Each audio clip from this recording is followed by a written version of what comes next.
நண்பர்களே, வழக்கம் போலவே இப்பவும் நாம ரொம்பவே வித்தியாசமான, அதே சமயம் ஒரு உண்மை சம்பவத்த தழுவி எடுக்கப்பட்ட திரைப்படத்த தாங்க பார்க்க போறோம். இந்த படத்தோட ஒன்லைன் என்ன அப்படின்னு கேட்டீங்கன்னா, இந்த உலகத்துல எந்த ஒரு தாயுமே தான் பெத்த மகனுக்கு செய்யக்கூடாத ஒரு தவற, ஒரு செயல இந்த படத்துல வர்ற தாய் தன்னுடைய மகனுக்கு செஞ்சிடுறா. அதனால அந்த 16 வயசு மகன் மனதளவுல எந்த அளவுக்கு பாதிக்கப்படுறான், அதனால ஏற்படக்கூடிய விளைவுகள்லாம் என்ன அப்படிங்கிறதா இந்த மொத்த படத்தோட கதையேங்க. என்ன பொறுத்த வரைக்கும் இந்த படத்தை இந்த உலகத்துல இருக்கிற எல்லா பெண்களுமே, குறிப்பா நான் கர்ப்பமாகணும், நான் குழந்தை பெற்றுக்கணும் அப்படின்னு விருப்பப்படுற பெண்கள் எல்லாரும் கட்டாயம் பார்த்தே தீர வேண்டிய ஒரு படங்க. நான் ஏன் இப்படி சொல்றேன் அப்படிங்கிறத இந்த வீடியோவை முழுசா பார்த்தீங்கன்னா உங்களுக்கே தெரிய வரும். இந்த படம் ஆரம்பிச்ச உடனே இந்த பெண்மணி தான் காட்டுறாங்க. இவங்க பேர் ஈவா. இவங்க தான் இந்த படத்தோட கதாநாயகி. இவங்களுக்கு 18 வயசுல ஒரு மகன் இருக்கான். இன்னைக்கு தான் அவனுக்கு இந்த 18வது வயது பிறந்த நாள்.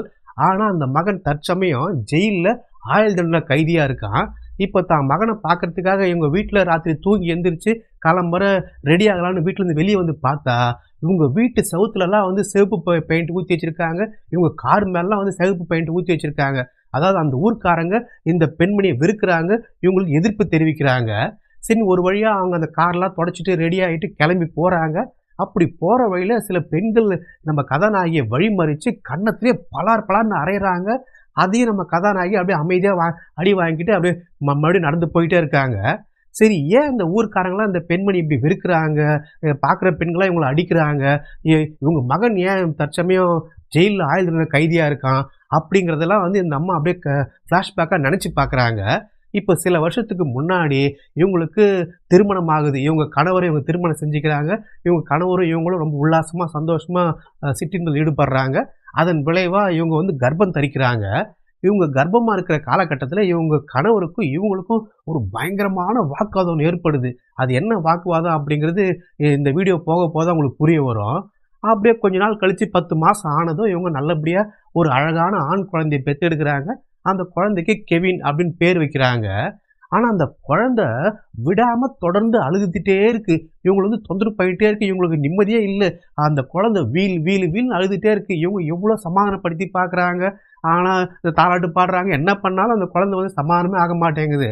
அப்படி இப்படின்னு அந்த சமாளித்து அந்த குழந்தைய வெளியே கூப்பிட்டு போகிறாங்க. அங்கே வந்து ஒரு ரோடு போட்டுட்ருக்காங்க ஒரு இடத்துல. அந்த சத்தம் அதிகமாக இருக்குது. அந்த ரோடு போடுற மிஷினில் வர சத்தம். இந்த பெண்மணி அந்த குழந்தைய கொண்டு போய் அங்கே அருகாமையில் நிற்க வச்சுட்டு அந்த ரோடு போகிற சத்தத்தில் நிற்கிறாங்க. என்னன்னு பார்த்தா அப்பாடா அப்படின்னு பெருமூச்சு விடுறாங்க. அதாவது அவங்களுக்கு இந்த குழந்தை அழுகிற சத்தத்தை விட இந்த ரோடு போடுற மிஷின்லேருந்து வர சத்தம் எவ்வளோ மேல் அப்படின்னு தோணுது. அந்த அளவுக்கு இந்த குழந்தை வீல் வீல் அழுதுகிட்டே இருக்கு. பாருங்க அவங்களுக்கு எவ்வளோ கஷ்டமா இருக்குன்னு. ஒரு வழியாக அப்படியே சமாதானப்படுத்தி அந்த குழந்தைய தூங்க வச்சிடுறாங்க. இந்த குழந்தை தூங்கிக்கிட்டு இருக்கு. அப்போது இவங்க கணவர் வர்றாரு. அவர் வந்து தான் மகனை கொஞ்சலாம் அப்படின்னு எடுத்து கொஞ்ச போறாரு. உடனே அவர் தடுத்து நிப்பாட்டுறாங்க. என்னங்க, தயவு செஞ்சு இப்போ குழந்தை தூக்காதீங்க. ஏன்னா அவனை இப்போதானே கஷ்டப்பட்டு சமாதானப்படுத்தி தூங்க வச்சிருக்கேன். இப்போ நீங்கள் எடுத்து கொஞ்சனீங்கன்னா அவன் மறுபடியும் முழிச்சுப்பான். அவன் திருப்பி அழ ஆரம்பிச்சிருவான். அவனை சமாதானப்படுத்த முடியாது அப்படிங்கிறாங்க. உடனே அவரு, ஏய் என்ன பேசுகிறேன் நீ, அதெல்லாம் நான் பார்த்துக்கிறேன் அப்படின்னு சொல்லிட்டு இவர் எடுத்து அந்த குழந்தைய தூக்குறாரு. அந்த அந்த குழந்தைய கண்ணு முழிச்சுக்குது. ஆனா என்ன ஒரு ஆச்சரியம், இப்ப அந்த குழந்தை அழவே இல்ல. இவங்க அப்பா கிட்ட நல்லா சிரிக்குது, விளையாடுது, அவ்வளோ சந்தோஷமா இருக்கு. இந்த அம்மாவுக்கு ஒரே ஆச்சரியம் என்னடான்ட்டு. மறுபடியும் இந்த அம்மா தூக்குனா மறுபடியும் அந்த குழந்தை வீல்னு அழ ஆரம்பிச்சிருது. இது போல இந்த அம்மா கிட்ட இது பாசமாவே இல்லை. இந்த அம்மா பார்த்தாலே வந்து கத்தி கூப்பாடு போடுது, அழுதுகிட்டே இருக்கு. எப்படியோ அப்படியே கொஞ்சம் கொஞ்சமா அந்த குழந்தை வளர ஆரம்பிக்குது. ஒரு நாள் இப்போ ஒரு 3 வயசு ஆயிடுச்சு, நம்ம குழந்தைக்கு வந்து இப்போ பாடம் சொல்லிக் கொடுக்கலாம், ஏபிசிடி சொல்லி தரலாம், 1 2 3 சொல்லி தரலாம் அப்படிங்கிற மாதிரி எண்ணத்தில் அந்த அம்மா வந்து கண்ணா ஏபிசிடி சொல்கிறா, 1 2 3 சொல்கிறா அப்படின்னா அந்த பையன் வாயே திறக்க மாட்டான். அவங்களுக்கு சொல்கிறத கவனிக்கவே மாட்டான். அதை புரிஞ்சிக்கவே மாட்டேங்கிறான். இன்னும் இந்த தாய் பயப்படுறாங்க. ஐயோ, நம்ம குழந்தை வந்து இப்படி தொடர்ந்து 3 வருஷமா அழுதுகிட்டே இருந்தான் இல்லையா, அதனால் இவங்களுக்கு காது கேட்காம போயிடுச்சோ, வாய் பேச முடியாமல் போயிடுச்சோ அப்படின்னு பயந்துக்கிட்டு பதறி அடிச்சுக்கிட்டு ஹாஸ்பிட்டலுக்கு தூக்கிட்டு ஓடுறாங்க. அங்கே போய் பார்த்தா அந்த டாக்டர் என்ன சொல்கிறாருன்னா, இல்லைங்க உங்கள் குழந்தை நல்லா ஆரோக்கியமாக இருக்கானே, நல்லா பேசுவானே, டேய் கண்ணா பேசுகிறா, எங்கள் அம்மா சொல்லு அப்படின்னா, இல்லை நான் அம்மா சொல்ல மாட்டேன் அப்படின்னு வாய் தந்து சொல்கிறான். சரி அப்பா சொல்கிறான் அப்படின்னா, அப்பா அப்படிங்கிறான். அதாவது அப்பான்னா சொல்கிறான், அம்மானா சொல்ல மாட்டேங்கிறான். இதனால் இந்த அம்மாவுக்கு இன்னும் இந்த குழந்தை மேலே எரிச்சல் அதிகமாகுது. இந்த குழந்தை இந்த அம்மாவை கண்டாலே வந்து வெறுக்குது. இப்போ இந்த பையன் ஒரு நாள் வந்து ஆய் போயிடுறான். இந்த ஆய் வந்து அம்மா கழுவி விடுறாங்க. அப்போ இவங்க புலம்பிக்கிட்டே கழுவுறாங்க. டேய் ஏன்டா என் உயிரை வாங்குற, என் உயிரை வாங்கறது பிறந்தியாடா நீ அப்படின்லாம் புலம்பிட்டே கழுவுறாங்க பாருங்க. ஓ, அப்போ வந்து உனக்கு இது பிடிக்கலையா, அப்போ மறுபடியும் என்ன பண்ற பாருன்ட்டு திரும்பவும் அந்த பையன் அப்படியே முக்கி மறுபடியும் ஆய உட்காந்துட்டு வா எனக்கு கழுவி விடு அப்படிங்கிற மாதிரி அவங்க அம்மா வெறுப்பேற்றுற மாதிரி கூப்பிட்றான். இந்த அம்மாவுக்கு இன்னும் எரிச்சல் அதிகமாகுது. டேய் நீ எல்லாம் வேம்ட்டு தான் பண்ற, என்னை வந்து கொடுமைப்படுத்தினே நீ பண்ணிட்டு இருக்க, உன்னை என்ன பண்றான் பாரு அப்படின்னு சொல்லி ஒரு கோவத்துல அந்த பையனை அடிச்சு தூக்கி வீசிடுறாங்க. அந்த பையன் போயிட்டு தொப்புக்கடின்னு கீழே விழுந்துடுறான். அந்த பையனுக்கு கை வந்து முறிஞ்சு போகுது, கை உடஞ்சு போகுது. உடனே பதறி அடிச்சுட்டு ஹாஸ்பிட்டல் தூக்கிட்டு ஓடுறாங்க. இந்த தாயா அப்படியே பயப்படுறாங்க, பெதிர்றாங்க. ஏன்னா அந்த ஊர் சட்டப்படி தான் பெத்த புள்ளையாவே இருந்தாலும் குழந்தைய அடிச்சுட்டா அந்த அம்மாவுக்கு பிடிச்சி ஜெயிலில் போட்டுருவாங்க. போதாத்துக்கு இந்த இவங்க கணவர் வேற இந்த பையன் மேலே உயிரா இருக்காரு. இந்த பையன் போய் விஷயத்த சொல்லிட்டான்னா அவர் விவாகரத்தே பண்ணுவாரு இந்த மனைவியை. அதனால ரொம்ப இவங்க பயப்படுறாங்க. ஆனா என்ன ஒரு ஆச்சரியம், இந்த பையன் வீட்டுக்கு வந்து அவங்க அப்பா கிட்ட தான் வந்து விளையாடி கீழே விழுந்துட்டோம் அப்படின்னு தான் சொல்றானே தவிர அவங்க அம்மா வந்து போட்டு கொடுக்கல. இந்த அம்மாவுக்கு ஒரே ஆச்சரியம், அடடா அடடா நம்ம பையனை போட்டு கொடுக்கலையே, அப்போ வந்து நம்ம மேல பாசம் ஆயிட்டானோ அப்படின்னு நினைக்கிறாங்க. ஆனா அதான் இல்லை. இதுக்கப்புறம் இந்த பையன் என்ன பண்ண ஆரம்பிக்கிறான், இதையே காரணமா வச்சு தான் அம்மாவே மிரட்ட ஆரம்பிக்கிறான். எனக்கு வந்து சாக்லேட் வேணும், எனக்கு வந்து ஐஸ்கிரீம் வேணும், அதுவும் இப்பே வேணும், நான் அங்கே போகணும், நான் அங்கே விளையாடணும் அப்படின்ட்டு எல்லாம் செய்யலைன்னா நான் வந்து இப்போ போலீஸில் சொல்லிடுவேன், அப்பாட்ட சொல்லிடுவேன் அப்படின்னு தான் தாயே வந்து இவன் பிளாக்மெயில் பண்ண ஆரம்பிக்கிறான். இப்போ இந்த பெத்த தாயும் வேற வழி இல்லாமல் தான் சின்ன குழந்தைக்கு மகனுக்கு பயந்துக்கிட்டு அவங்க கேட்கறதெல்லாம் செய்ய ஆரம்பிக்கிறாங்க. இப்படியே நாட்கள் போகுது. இடையில வந்து அவங்களுக்கு இன்னொரு குழந்தையும் பிறக்குது, ஒரு அழகான பெண் குழந்தை பிறக்குது. இந்த பெண் குழந்தையும் கூட இந்த பையனுக்கு பிடிக்க மாட்டேங்குது. இவங்க அப்பா கிட்ட மட்டும் தான் பாசமா இருக்கான். அப்படியே வந்து நாட்கள் ஓடுது. ஒரு நாள் அந்த பெண் குழந்தையும் வளர்ந்து இருக்கும்போது அதுக்கு கண்ணில் ஒரு மாதிரி ஆசிட் மாதிரி ஏதோ பட்டு, கெமிக்கல் பட்டு பாத்ரூம்ல இருந்து அந்த பெண்ணுக்கு கண்ணுக்கு டேமேஜ் ஆயிடுது. இந்த அம்மா இந்த பையனால் தான் நடந்திருக்கும் அப்படிங்கிற மாதிரி சந்தேகப்படுறாங்க. அவங்க அப்பா கிட்ட வந்து சொல்றாங்க. அப்போ அவங்க அப்பா திட்டுறாரு, ஏய் என்னடி பேசுற நீ, எப்போ பாரு நம்ம மகனை வந்து குறை சொல்லிக்கிட்டே இருக்கே, நீ உண்மையிலே அவனை பெத்த தாய் தானா இல்லை ஹாஸ்பிட்டலில் மாற்றிக்கிட்டு தூக்கிட்டு வந்துட்டியாடி, இல்லை ஒரு மாற்றாந்தானே நடந்துக்கிறியாடி அப்படிங்கிற மாதிரிலாம் வந்து அவங்க அம்மா கிட்ட சண்டை போடுறாரு. இதையெல்லாம் அந்த பையன் வர பார்க்குறான். இன்னும் அந்த பையனுக்கு எரிச்சல் தான் அதிகமாகுது. இந்த பையன் சின்ன வயசா இருக்கும்போதே இவங்க அப்பா ஒரு வில்லம்பு பொம்மையை, பிளாஸ்டிக்ல இருக்கிற பொம்மையை வாங்கி கொடுத்துருப்பாரு. அதுல ரொம்ப நல்லா விளையாடுவான். இந்த பையன் வளர வளர அந்த வில்லம்புல நல்ல பயிற்சி எடுக்கிறான், நல்லா அதுல சிறந்து விளங்குறான். அதனால இவங்க அப்பா உண்மையான வில்லம்பே வந்து இவனுக்கு வாங்கி கொடுக்குறாரு. இவன் நல்லா வளர்ந்து 16 வயசு ஆகுது இப்போ அவனுக்கு. அந்த வில்லம்புல நல்லா தேர்ச்சி பெற்று நல்லா அதுல பயிற்சி பெற்று சிறந்து விளங்குறான் அந்த பையன். இப்போ இவனுக்கு வந்து இந்த 16 வயசு ஆகி அவனுக்கு இந்த பிறந்த நாள் வருது, அன்னைக்கு வருது. அப்போ இவன் வீட்டுல நிறைய இந்த சைக்கிளுக்கு பூட்டுற அந்த பூட்டெல்லாம் வாங்கி வச்சிருக்கான். அதை அவங்க அப்பா பாக்குறாரு.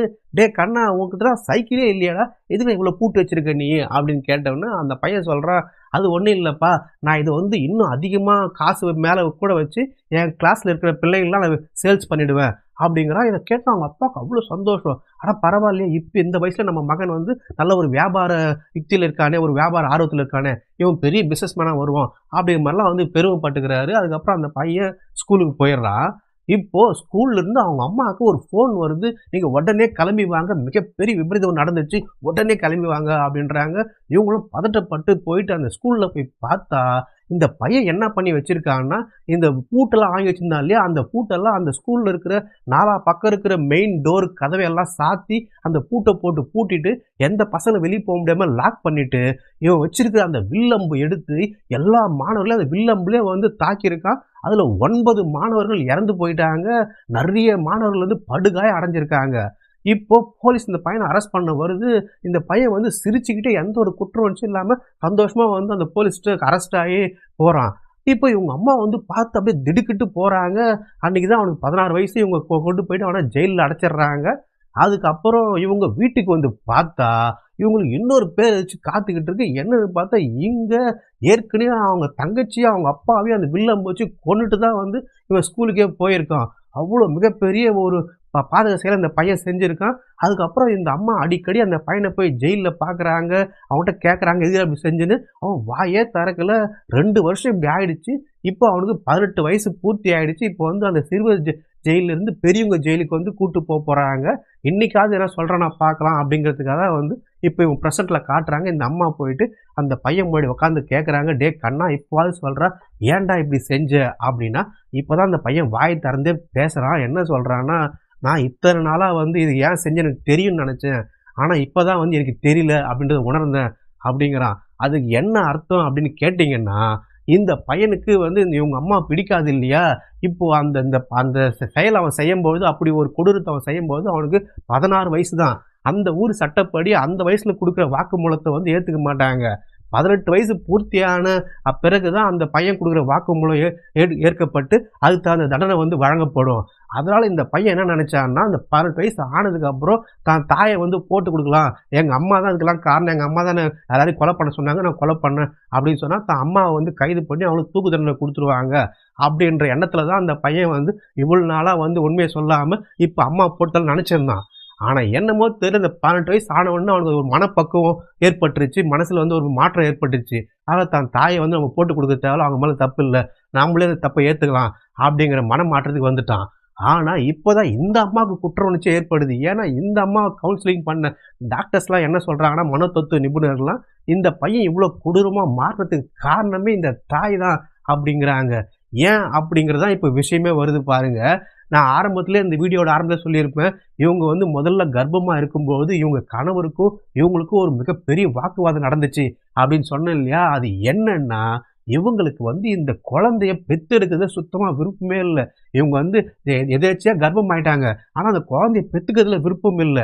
ஏன்னா அந்த குழந்தைய பெத்துக்கிட்டா தான் அழகு கெட்டு போயிடும். தனக்கு வந்து தொப்பை விழுந்துரும். அந்த குழந்தைக்கு பால் குடுத்தா தன்னுடைய மார்பகங்கள்லாம் தளர்ந்து போயிடும். தான் உடல் வந்து தளர்ந்து போயிடும். தன்னுடைய பர்சனாலிட்டி போயிடும். தான் அழகு கெட்டு போயிடும். நாம வந்து ஜாலியா இருக்க முடியாது.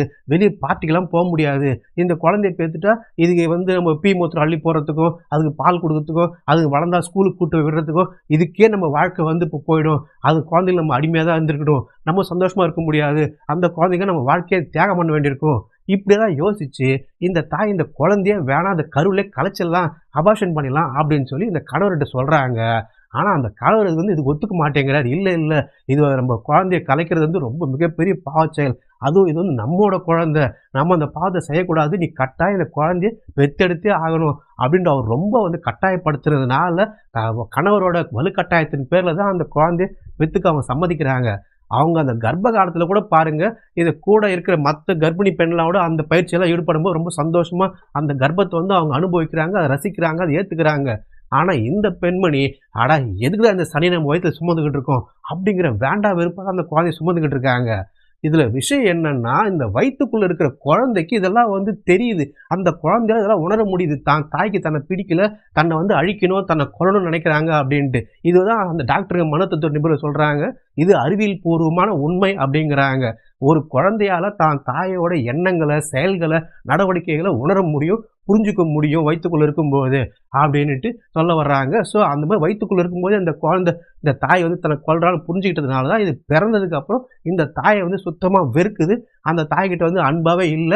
கடைசியில ஒரு ஒரு ஸ்டேஜுக்கு மேல அந்த குழந்தை எப்படி அந்த தாய் கொல்ல நினைச்சாலோ, அதே போல இந்த பையன் பல பேரை கொன்னு ஒரு மகா கொலைகாரனா வந்து நிக்கிறான். ஆக மொத்தத்துல இந்த படத்துல என்ன சொல்ல வர்றாங்க அப்படின்னு கேட்டீங்கன்னா, பெண்களே தயவு செஞ்சு நல்லா புரிஞ்சுக்குங்க. உங்க கர்ப்ப காலத்துல இருக்கும்போது தயவு செஞ்சு வந்து ஒரு நல்ல எண்ணங்கள் இருங்க. இந்த மத்தவங்களுக்கு வந்து இப்ப துரோகம் பண்ணணும், அடுத்தவன் சொத்து ஆட்டைய போடணும், திருடணும், இல்ல அந்த கணவனுக்கு துரோகம் பண்ணிட்டு கள்ளக்காதலோட உல்லாசமா இருக்கணும். அந்த மாரி அந்த எந்த தீயமான எண்ணங்களையும் வந்து மனசுல வச்சுக்காதீங்க. ஏன்னா சில பெண்கள் அப்படி இருக்காங்க. தன் கணவன் தான் இல்லையா, நம்ம தனியா வீட்ல இருக்கோம் இல்லையா அப்படின்ட்டு ஃபோன்ல அந்த கர்ப்ப காலத்திலேயே வந்து கள்ளக்காதலோட கொஞ்சி கொஞ்சி பேசிட்டு இருப்பாங்க. நம்ம தனியா இருக்கமே, நம்மள யாரு பார்க்க போறாங்க அப்படின்ட்டு. அதுதான் இல்ல. வயித்துக்குள்ளா இருக்கிற உங்க குழந்தை உங்கள பார்த்துக்கிட்டு நீங்க என்ன பண்றீங்கன்ட்டு. அதனுடைய விளைவுகள் தான் உங்களுக்கு அமையும். அப்புறம் அந்த குழந்தை பொறந்ததுக்கு அப்புறம் அதுவும் ஒரு காம கொடூரனா மாறும். ஒரு கொலைகாரனா மாறும். ஒரு கொள்ளைக்காரனா மாறும். ஒரு திருடனா மாறும். ஸோ தயவு செஞ்சு பெண்களே நல்லா புரிஞ்சுக்கோங்க. நீங்க கர்ப்ப காலத்துல இருக்கும்போது நல்ல சிந்தனைகள யோசிங்க. நல்ல விஷயங்கள செய்யுங்க. நல்லவங்ககிட்ட பழகுங்க. குறிப்பா ஆன்மீகத்துல ஈடுபடுங்க. நல்ல 4 கோயில், குளம் போயிட்டு வாங்க. நல்ல விஷயங்கள்ல செய்யுங்க. அப்போ உங்களுக்கு பொறக்க போற குழந்தையும் நல்லபடியா இந்த சமுதாயத்துல பிறந்து நல்லபடியா வளரும். அப்படிங்கிறத இந்த படத்து மூலியமா சொல்ல வர்ற கருத்துங்க.